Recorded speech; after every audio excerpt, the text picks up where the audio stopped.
जब घड़ी की सुई 12 पार कर जाती है, तुम्हारी परछाई भी तुम्हें छोड़ने लगती है। यहाँ हम आपके लिए लाते हैं डरावनी कहानियाँ, रहस्यमय घटनाएं और ऐसे किस्से जिन्हें सुनकर आपकी नींद उड़ जाएगी। तो अगर आप तैयार हैं डर की इस रहस्यमय यात्रा पे चलने के लिए, तो हमारे चैनल देसी हॉरर पॉडकास्ट को सब्सक्राइब करें, क्योंकि यहाँ डर आपका इंतज़ार कर रहा है। दोस्तों, उत्तर प्रदेश के एक दुर्गम गांव नारायणपुर में सुबह का सूरज बड़ी मुश्किल से कोहरे के पीछे से झांक रहा था। खेतों में हल्का हल्का धुआं उठ रहा था और बूटियों की गंध में मिलकर कुछ अलग ही एहसास हो रहा था। गांव की गलियां हर तरफ से चुप थीं, केवल हल्की हल्की फुसफुसाहटें कि आज फिर अस्पताल वाला कुछ करने वाला है, भगवान ही बचाए। पर अधिकांश गांव वाले हर रोज की तरह अपने अपने खेत खलिहानों में काम पर लग जाते हैं, जैसे उस डर की उन्हें आदत पड़ गई हो। नारायणपुर का अस्पताल गांव के कोने पर बना था। उसका ऊंचा सीधा और काले पत्थर का गेट देखकर ही बच्चों के रोंगटे खड़े हो जाते थे। इस अस्पताल का मालिक था डॉक्टर हेमंत, लगभग 35 वर्ष का, लंबा गहरा रंग, उन्नत माथा और तीव्र बेरहम नजरें। उसके बारे में यही कहा जाता था कि अगर वो आपसे ठीक से बात कर लेता है तो आप किस्मत वाले हैं, वरना उसका चुप रहना या आंखें चुराना एक अलग किस्म के संकट की घंटी है। हेमंत का बचपन गांव के बाहर नहीं, शहर लखनऊ में बीता था। वह एक अप्राकृतिक हीन भावना के साथ बड़ा हुआ था, सबसे आगे, सबसे ज्यादा जानने और सबसे अलग बनने के लिए बेकरार। मेडिकल की पढ़ाई बेहद अच्छे अंकों से पास करने के बाद उसने अपनी सनक पूरी करने के लिए गांव में अस्पताल खोला। लोगों ने शुरू में यही माना कि शहर से पढ़ा लिखा बेटा गांव में सेवा करने आया है, पर हेमंत के इरादे कुछ और ही थे। हीन भावना और सनक ने डॉक्टर को असामान्य बना दिया था। वह मानता था कि मनुष्य की असली सत्ता उसके ज्ञान, उसके प्रयोग और उसके खिलवाड़ में है। उसे अति मानव बनने की दीवानगी थी। अक्सर हेमंत दार्शनिकों की किताबें, वैज्ञानिक पत्र और तंत्र मंत्र वाली ब्लैक बुक पढ़ता था। क्यों ना मैं ऐसा करूं कि दुनिया मुझे भगवान माने, वह खुद से पूछता। कोई नई प्रजाति, नया जीव, नया मनुष्य जिसका मैं भगवान बनूं। हर कोई उसकी आंखों में वह चिंगारी देखता था, वह जिद, वह हट, ज्ञान का अहंकार। दोस्तों, शुरुआत में डॉक्टर हेमंत का अस्पताल गांव के लिए ईश्वर का वरदान की तरह माना जाता था। पहली बार जब डॉक्टर ने किसी को मौत के मुंह से बाहर निकाला था तो पूरे गांव में मिठाई बांटी गई थी। पर बहुत ही जल्द अस्पताल और डॉक्टर हेमंत दोनों बहुत रहस्यमयी हो गए थे। पहला केस था कल्लू चौधरी की बूढ़ी माँ मामूली नजला जुकाम के इलाज के लिए भर्ती हुई। कल्लू की माँ एक रात उनकी मौत हो गई।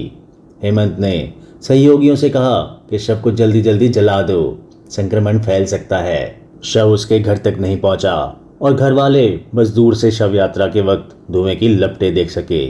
कोई कुछ बोल ना सका। गांव के बुजुर्गों ने कहा कि डॉक्टर साहब जो करे उसमें ही भलाई है।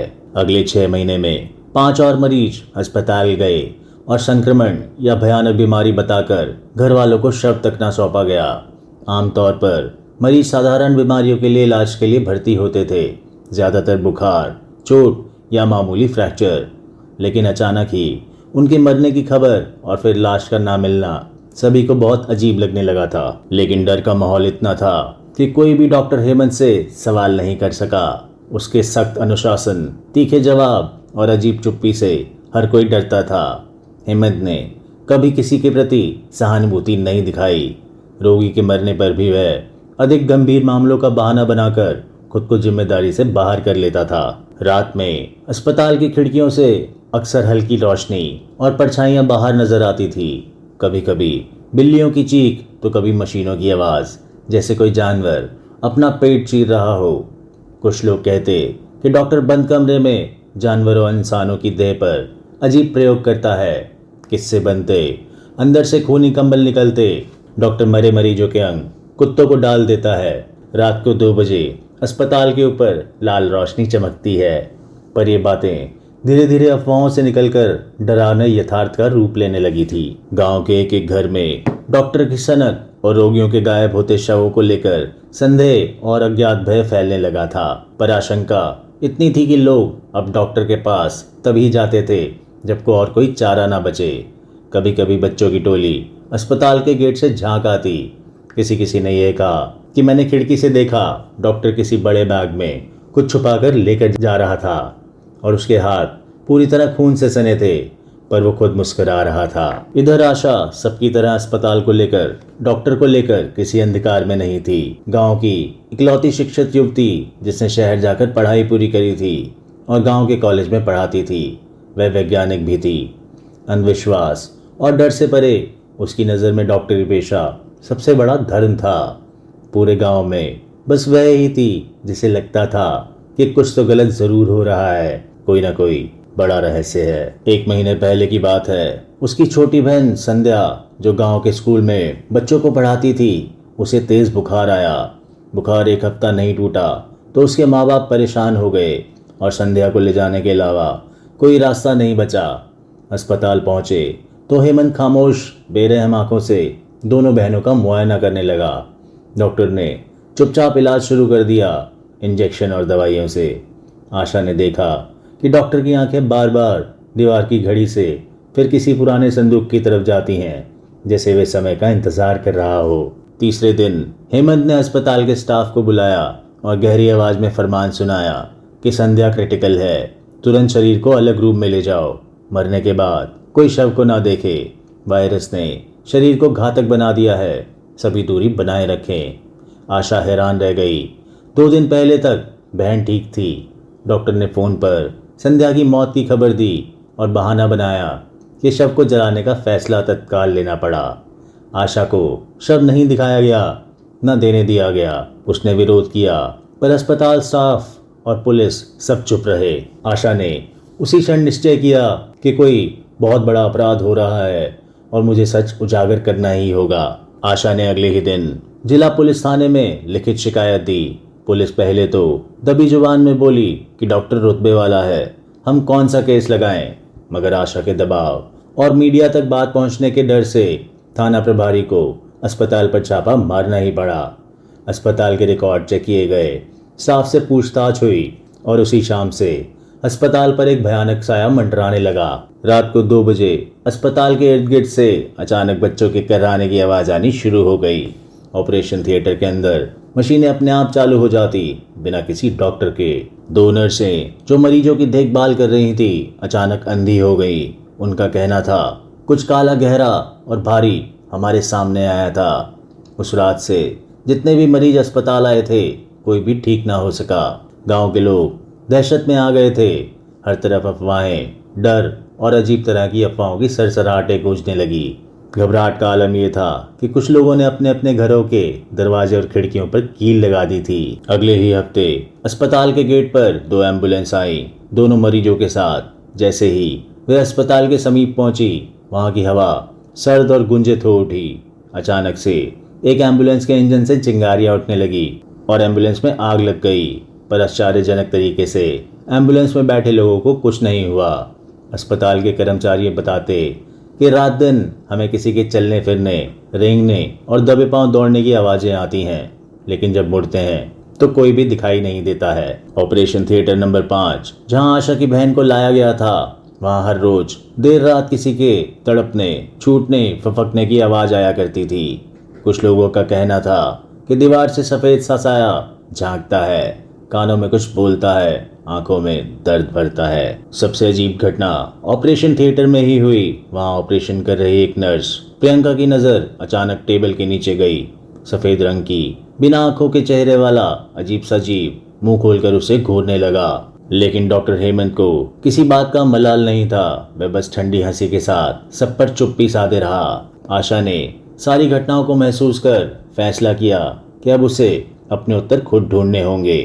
एक रात जब पूरा अस्पताल वीरान था, वह अपने लैंप के साथ चुपचाप अंदर घुस गई। हर रास्ता भूतिया सन्नाटे से भरा था, हर दरवाजे की आवाज, हर कोने में धुएं की परतें। जैसे ही आशा ने ऑपरेशन थिएटर नंबर 5 के दरवाजे को खोलना चाहा, उसकी कलाई पर बर्फ जैसी ठंडी पकड़ महसूस हुई। अचानक उसका पूरा शरीर सुन्न और भारी हो गया। ऐसा लग रहा था कि जैसे किसी ने उसके दिल का सारा खून चूस लिया हो। कमरे में खूब अंधेरा था और गली के बाहर बस सन्नाटा। छोड़ो मुझे, छोड़ो मुझे, आशा चिल्लाई, पर पकड़ और कस गई। आंखों के सामने धुंधले की जगह अब सैकड़ों लाशें थी। सबकी आंखें बाहर निकली, शरीर पर रंगों के कटे निशान, मुंह से आंसू बहते, जैसे एक साथ सब अपनी व्यथा कह रहे हो। दर्द, दुख और पीड़ा का महासमंदर। आशा का दिमाग शून्य हो गया। आंखों के सामने केवल अपनी बहन की धुंधली तस्वीर आ गई। दीदी मुझे बचाओ, मेरा बदला लो। आशा हर रास्ते से भागने की कोशिश करती, कभी सीढ़ियाँ, कभी गलियारे, कभी गार्डन, पर हर बार घूम फिर कर ऑपरेशन थिएटर नंबर 5 के आगे आ जाती थी। हर बार वही साए, दर्द, कटे फटे अंग और चित्कार। मन में सवाल गूंजता रहा, क्या डॉक्टर हेमंत सच में इंसान है? आशा अब इतना डर गई थी कि वो होश खोने लगी, लेकिन तभी उसके करीब एक साया धीरे धीरे बाहर निकल कर आया। वह सफेद झिलमिल भाव में था, चेहरा धुंधला, मगर आंखों में अनंत दुख और तड़प। पहले वह डर गई, पीछे हटने लगी, लेकिन साया बोला, आशा। आशा ठहर गई और बोला, कौन हो तुम? साया धीरे धीरे साफ हुआ। यह उसकी बहन संध्या की आत्मा थी। आशा ने सिसकते हुए उससे बोला, संध्या ये सब क्या है? ये डॉक्टर कौन सा अपराध कर रहा है? संध्या की आत्मा ने कांपती आवाज में पूरी कहानी बयां की। अंदर ऑपरेशन थिएटर में डॉक्टर हेमंत ने प्रयोग के नाम पर मेरे शरीर में किसी जानवर का अंग लगा दिया। मैं तड़प रही थी, दर्द से कर्रा रही थी, लेकिन उसने परवाह नहीं की। उसके साथ की नर्सें और वार्ड बॉय सब जानते थे, मगर सब डरते थे। डॉक्टर ने मरने के बाद भी मुझे नहीं छोड़ा। मेरे फेफड़े निकाले, लिवर किसी दूसरे जानवर में टाका और लाश को जला दिया।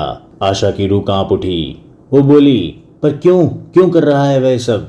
इस पर संध्या ने बोला, वह खुद को मालिक, ईश्वर समझता है, सोचता है नए जीवों की सृष्टि करेगा और सब उसे पूजेंगे। इसी सनक में उसने ना जाने कितनों की जान ली। हर किसी के साथ यही हाल हुआ। कहते कहते संध्या पीछे हट गई और अंधेरे में खो गई।